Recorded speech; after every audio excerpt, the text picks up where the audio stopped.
ওখানে বলা হলো তো, ওখানে বড় হলো তখন পরিষ্কার করতে হবে,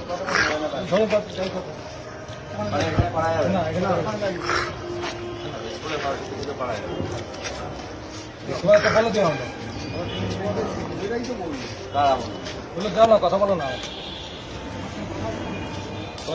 যারা আছে কথা বলো। কি হয়েছে সেখানে হবে না পুজো?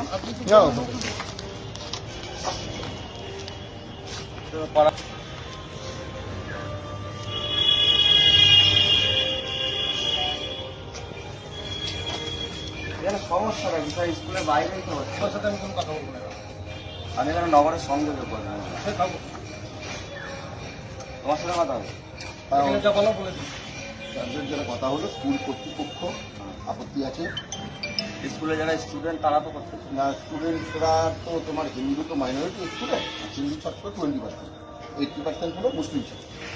এবার ম্যাডামকে আমরা বলার পরে মনে হয় মোস্ট প্রবাবলি স্কুলের মিটিং করেছিল, বোর্ড মিটিং যাতে যেটা হয় হিন্দু ছাত্র সংখ্যায় অনেক কম, তারা মাইনরিটি তারা সিদ্ধান্ত পাস করতে পারে, তার জন্য ওনাদেরকে নোটিশ করেছে যে স্কুল কর্তৃপক্ষ স্কুলের ভেতরে পুজো অ্যালাউ করবে, যেহেতু মুসলিম সংখ্যা থাকে।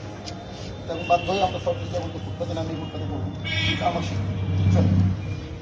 তাহলে ভাই ভাই হিন্দু মুসলিম ভাই ভাই বলতে হিন্দুরাই সবসময় কোঅপারেট করবে, তাই তো?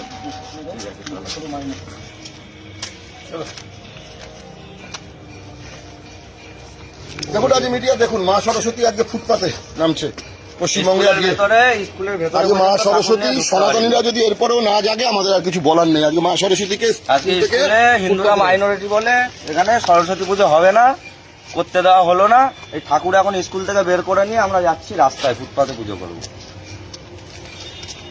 আজকে বাঙালি সনাতনী বাংলাদেশ না পাকিস্তান সেটাই। মা সরস্বতী আজকে বাংলাদেশের কথা আমরা বলি, পশ্চিমবঙ্গ কিছু পার্থক্য নেই। মা সরস্বতী পশ্চিমবঙ্গ স্কুল থেকে বেরিয়ে ফুটপাতে আশ্রয় দিতে হচ্ছে, আমরা ফুটপাতেই পুজো করবো। এরপরে যদি সনাতনী হিন্দুরা না জাগে আর কিছু বলার নেই, বাংলাদেশের সাথে আর বেশি দিন বাকি নেই পশ্চিমবঙ্গ।